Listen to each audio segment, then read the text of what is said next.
కాంగ్రెస్ లో ముఖ్యమంత్రి పదవి కావాలంటే దానికి ఒక్కటే అర్హత, చాలా పెద్ద మొత్తంలో డబ్బును పై స్థాయి వరకు చేర్చగల దమ్ముండాలి. డాక్టర్ సిద్ధు ఆ మాట అనగానే క్షణాల్లో ప్రకంపనలు, హైకమాండ్ ఆఫీస్ లో అలజడి. ఆమె మాట్లాడింది ఒక 2 లైన్ల నిజం మాత్రమే.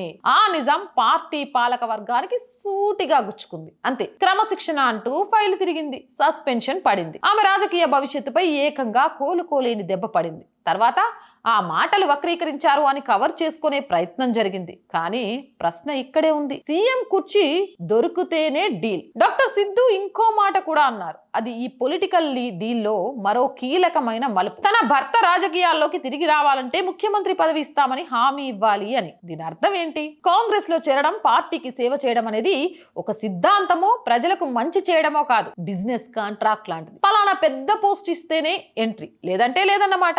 ఇది ఆరోపణ కాదు, ఆమె నోటి నుంచి వచ్చిన గుట్టు.